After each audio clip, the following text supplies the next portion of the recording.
Good morning, friends, and welcome to Weekdays in the Word.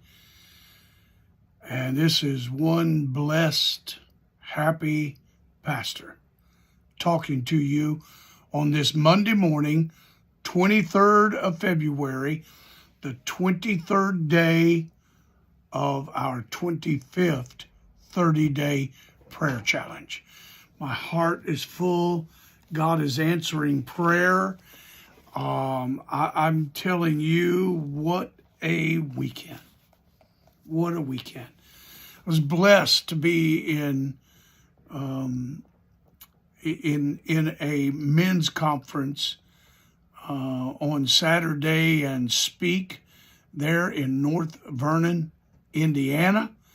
Pastor, my good friend Robert Johnson, and their great men's day they had. It was incredible. The food was absolutely great, and got to speak to that group of men along with Pastor Todd Smith, Brad German, myself. Each of us had a great time speaking to those men, and then drove back to Ohio just in time to come to our 50-plus dinner. Great dinner. Kudos to all of our cooks. And then a message from Pastor Matt. It was Matt Wilson preached to our senior saints about being pillars in the church.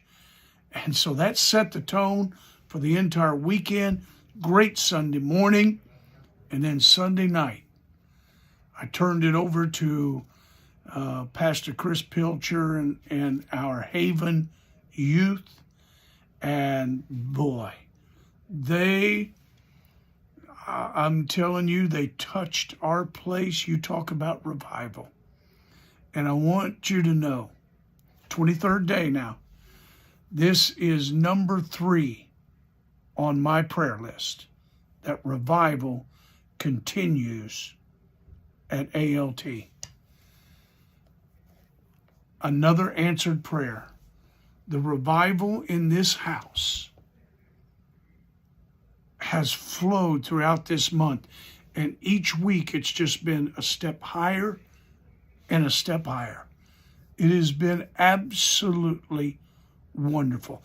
To you that were here with us last night, you know what a powerful word we had from Pastor Chris, from one of our young men, Ian Francis. The testimonies of students, it was wonderful, wonderful. And I want to say I appreciate the Lord for what he's doing in this house. And today, I want to read the longest quote I've ever read on Weekdays in the Word.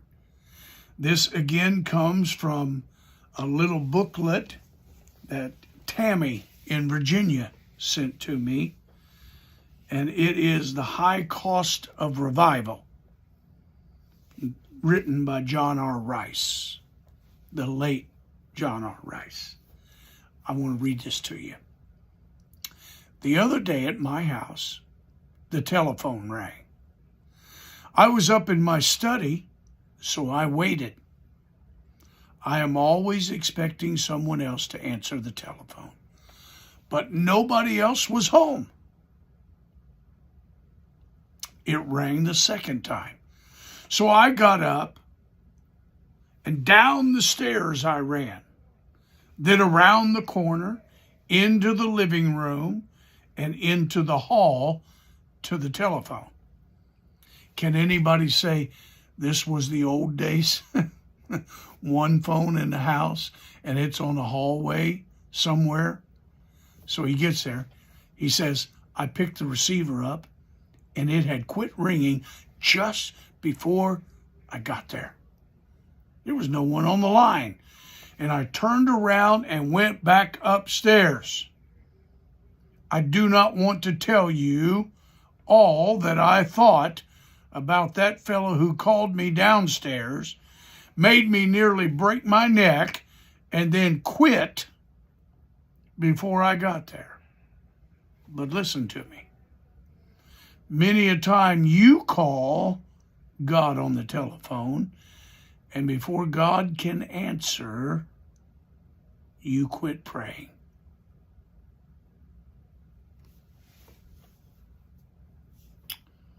Did you hear that? You knock. You, many a time, let me pick it back up. Many a time you call God on the telephone, and before God can answer, you quit praying. You do not mean business.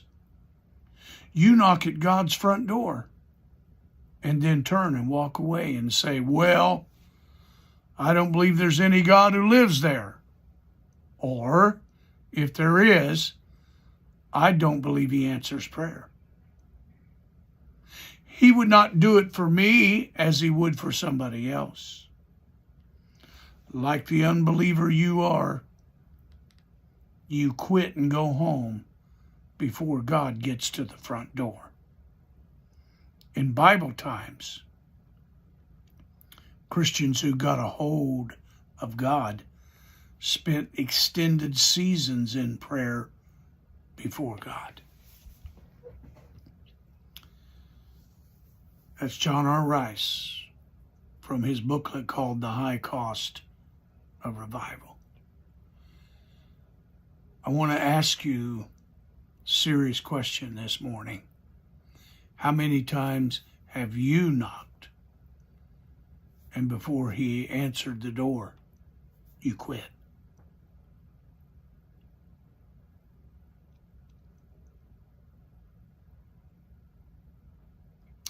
How many times have you and I called, and before he answered, we quit? Do we really want our loved ones saved?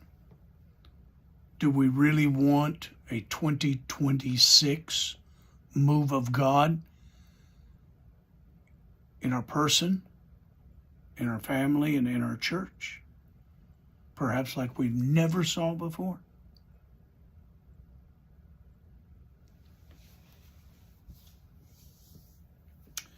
Let me read to you from the Amplified,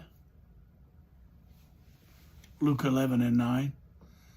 So I say to you, ask and keep on asking, and it will be given to you. Seek and keep on seeking, and you will find. Knock and keep on knocking, and the door will be opened. For everyone who keeps on asking persistently receives. And he who keeps on seeking persistently finds. And to him who keeps on knocking persistently, the door will be opened.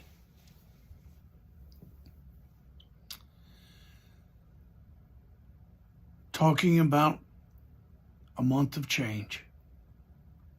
How about let's get rid of the quit?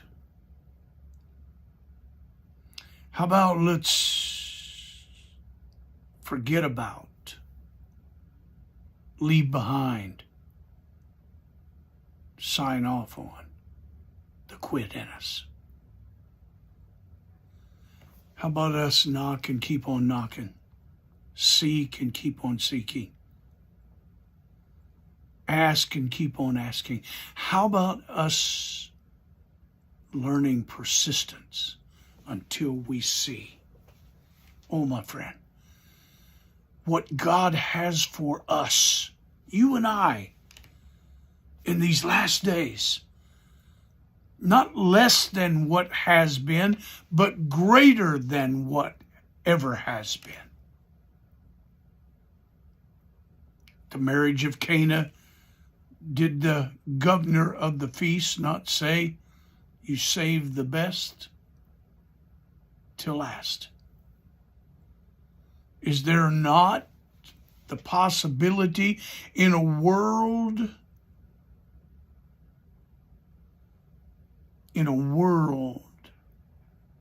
of anti-God spirit, anti-Christ? Is there not room in the church of Jesus Christ, in the children of God, to see the greatest revival before he comes that's ever been? I believe so. Change me, Lord. Don't let me be the same. Lord, I want to be more like you. That song has rung through my mind this entire month. And on this 23rd day, with me marking more answered prayers of, I'm going to pray and keep on praying. I'm going to ask and keep on asking. I'm going to seek and keep on seeking. I'm going to knock and keep on knocking. I'm not going to quit.